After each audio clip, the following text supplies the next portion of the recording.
Hey, it's Pete from Cheap Homesteading, and today we're in the garage and I kind of have a sordid tale to tell. I went out and I tried the tiller this morning. I thought I'm going to get out there and I'm just going to till up some of the garden so I can plant my potatoes. And I get out there and I'm trying, and it is running absolutely wonderful. No issues at all. I was pretty happy with it. And then all of a sudden, my tine stopped turning. And I went, oh no. So then I pulled the lever. It doesn't seem to be doing too much. So I kept working at it. I brought it back up here and I pulled the little pod off that has the shifter in it, and the chain broke. So if anyone knows how these tillers go together, your main gearbox is two metal pieces that are pressed. They put them together and your chains run in it, one for the drive and one for the tine drive. So anyways, the tine drive chain broke, and I'm like, man, I really need to get my garden done. So needless to say, I'm not going to get my garden in this weekend.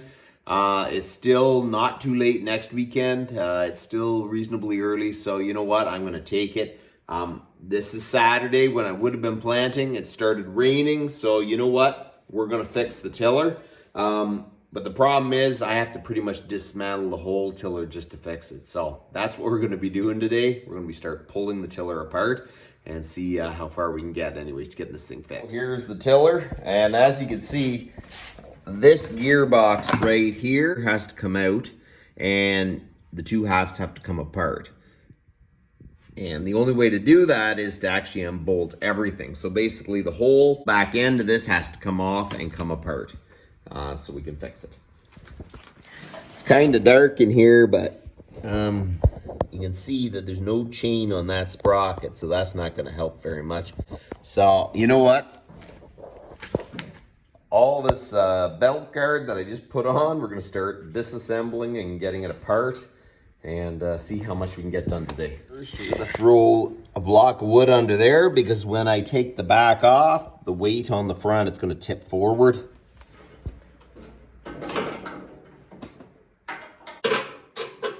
I did put a bit bigger engine on this, but when it happened, I don't think it was actually too much horsepower because that old 8-horse wouldn't bog down.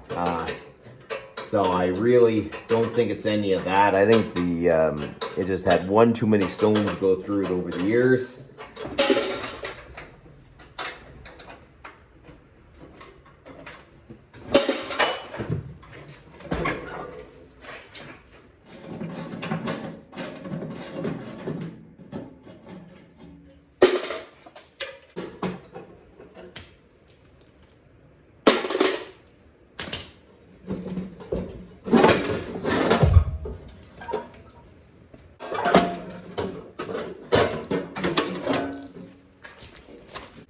I have a few other issues. I got one tine missing, and then this one I knew that was loose because that's the one that would keep breaking the bolt off.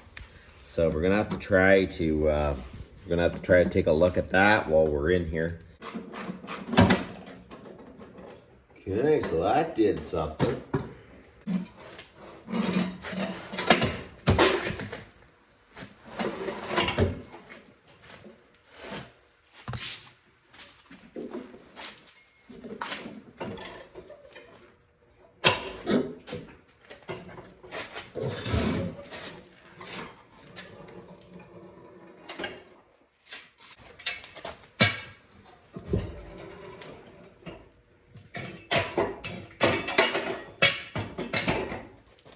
Okay, so I don't know how this goes together, but one thing I do know, I'm going to have to get one side off, and if I was to guess, I am going to take the wheel off this side and the tine off this side, and then see if I can actually get it to come apart without having to take both sides out. So I feel like anything I go to do is going to be tough.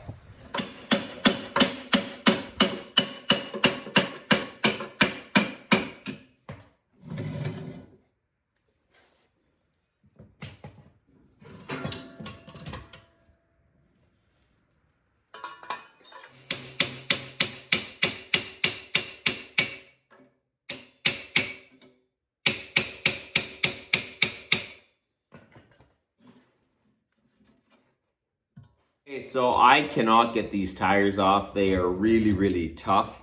I don't have a puller or anything, so I'm kind of stuck and I want to get them off.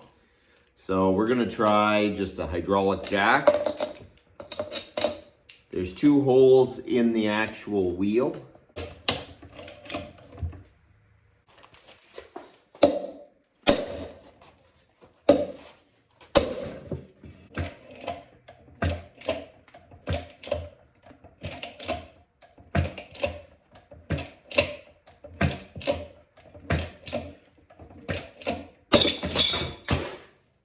Okay, so this is the next day. I struggled trying to get the tires off. It's pretty well the only thing I need to get off before we can actually disassemble the case. And they are seized on there crazy. They're a 1-inch shaft. I pounded on them. I used the jack. It wasn't going to work and it was awful sketchy. So I decided to stop. I went to the hardware store and all they had was 3/4 inch threaded rod.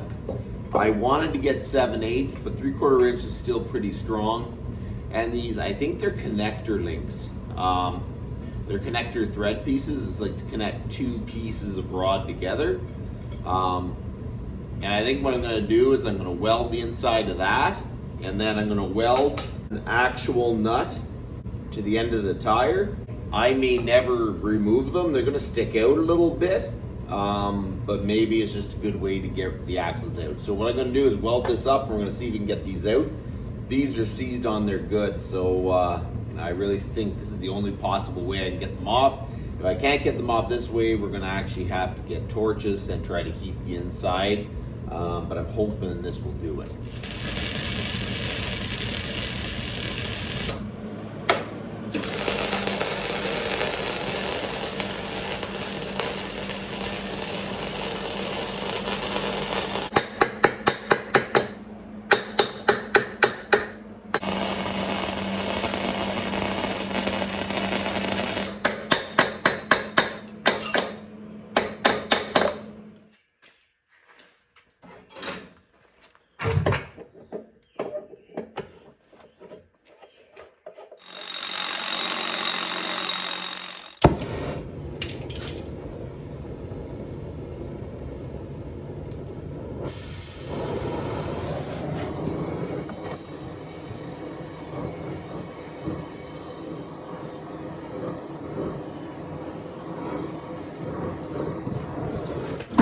Okay, so let's try that.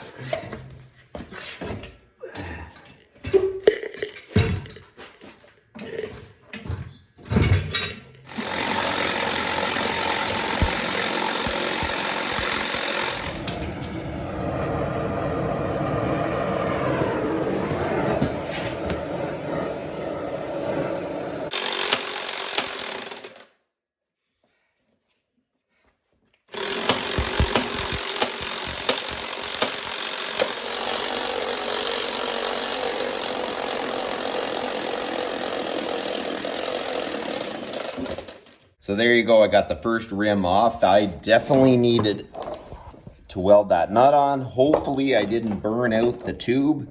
As soon as I got it off, I cooled down the rim. I may get some extra tubes, you never know, it might be handy to have. I think that's almost like a wheelbarrow tube size. So, okay, so now we gotta try to get the next side off.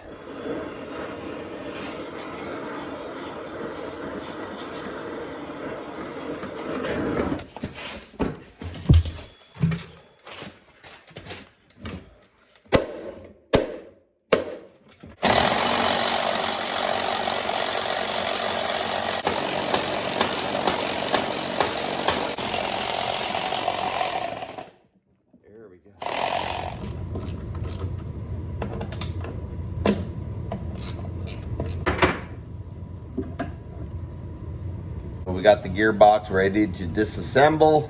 You remember where the special bolts are.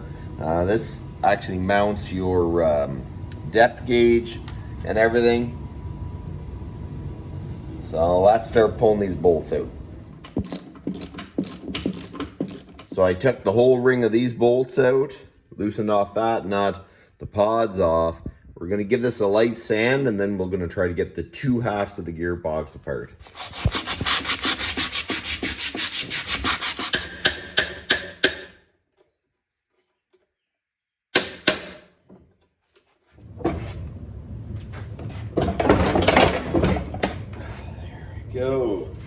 So that's what it looks like. I got a bit of cleaning up to do in here and changing all the chains. I'm gonna change all of them while I'm in here. So tomorrow, Saturday, I need this rototiller up and running because I need to rototill my garden. So it actually doesn't look too bad, so see you tomorrow. We are just going to clean this all up. A lot of it is hard, so we're just going to scrape it out. This is EPO grease. It's basically grease that is very thin. It's more like in between gear lube and grease. Basically, I changed all the chains. This one, and this one. I have to put in the drive shaft and this last chain, and then we are good to go to start putting this thing back together.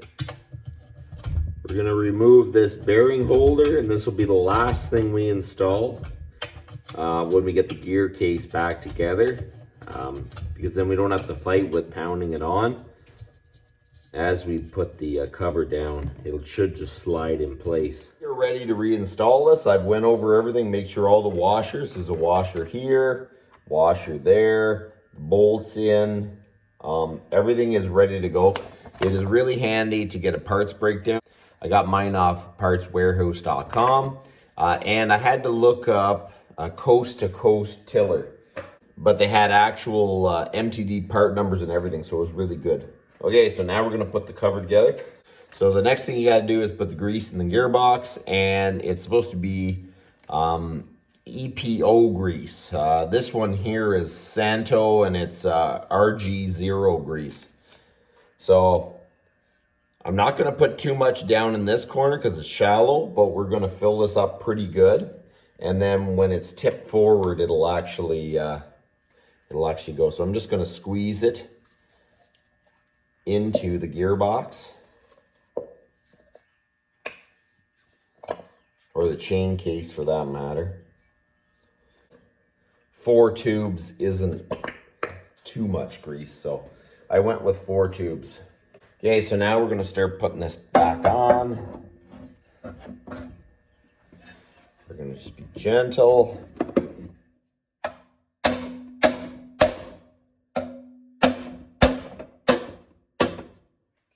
So there you go.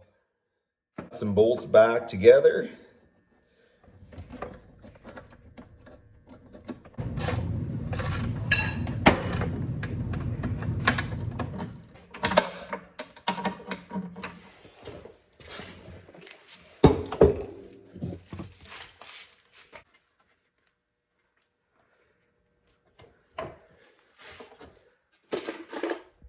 So there you go, the gearbox is back in place, and we're just gonna have to start reassembling it.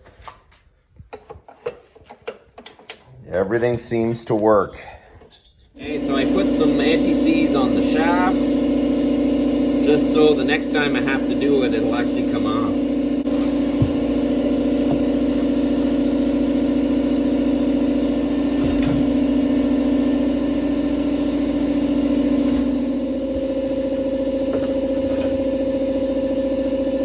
My tine's back on.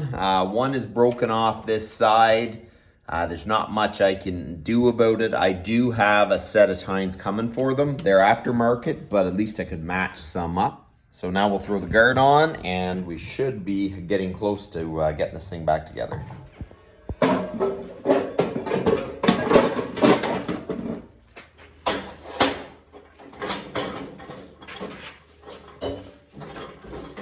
I got the rototiller back together. I'm just putting the last shield on, and we can actually go out and try this thing and see if it's going to work.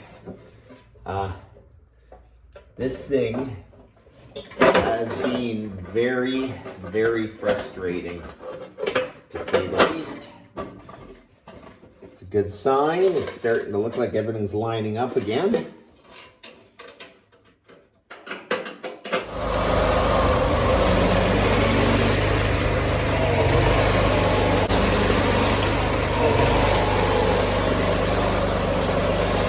So there you go, the tiller's up and running. I need to rototill my garden. I am super late. and I'm just going to have to power through it, so I won't be able to film it. But that's why I've been so busy lately, was trying to get this thing up and going. So that's about enough for today. You guys have a good one.